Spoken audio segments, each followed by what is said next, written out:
প্রিয় বন্ধুরা, আজকে নিয়ে আসলাম এক গ্রামীণ হাট, গরুর হাটে। ঈদের যে বেচা কেনা গরুর, সেই গরুর হাটে আপনাদেরকে দেখাতে নিয়ে আসলাম। আমাদের পাশেরই গ্রামের যে হাট বসছে, আপনার গরু, বকনা গরু, আমরা যাকে গাবি বা অর্থাৎ কিছু কম দামের যে গরুগুলা, সেই গরুগুলাকে আপনাদের সামনে তুলে ধরছি। সেই গরুর ভিডিও আপনাদের সামনে উপস্থাপন করছি।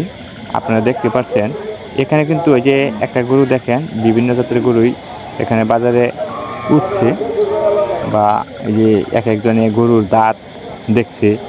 সকলেই কিন্তু এই বিষয়টা সকলেই লক্ষ্য করে থাকে যে গরুর দাঁত দেখা দেখি যে একটা বিষয় আছে, এটাকে সকলেই কিন্তু এই বিষয়টা খেয়াল রাখে বা দেখে। দাঁত দেখে কিন্তু গরুর দাম নির্ণয় করা হয়, বা যেসব গরুর দাঁত পড়ে গেছে, দাঁত পড়ে আবার দাঁত উঠছে, সেই সব গরুর কিন্তু দাম একটু বেশি হয়। আর কুরবানিতে এটাই কিন্তু একটা চিহ্ন বা একটা প্রমাণ থাকে কুরবানির উপযুক্ত সময়। সেজন্যই সকলেই চেষ্টা করে যাতে যদি গরুর দাঁত থাকে, সেই গরুর দাঁত দেখে কিন্তু ক্রয় করতে চেষ্টা করে। সেই সুবাদে সকলেই দেখেন এখানে চলে আসছে বিভিন্ন জন বিভিন্ন এলাকা থেকে গরু কেনার জন্য। আমি এখন আপনাদের সামনে দেখাচ্ছি যে গ্রামীয় ভাষায় যেটা গাই গরু বলি আমরা, সকলেই গাই গরু বলে, বা কিছু কিছু মানুষ বকনা গরু বলে। সেই বকনা গরুর পাশে আমি দাঁড়িয়ে আছি, আপনাদেরকে দেখাচ্ছি এই যে গরুগুলা খুবই সুন্দর। আসলে এখন যে বর্তমানে গরুর যে বাজার, এসব গরুর বাজার আসলে বেশি একটা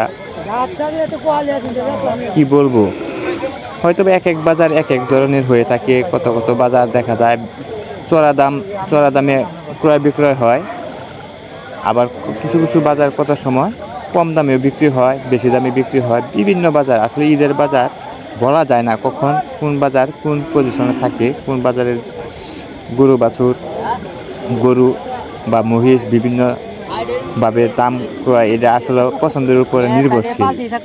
এটা হলো বড় কথা। এটা আসলে নির্ধারণ করে কিছু বলা যায় না যে এই গরুর এত দাম হবে বা এত দাম হবে না, এরকম করে কিছু বলা যায় না।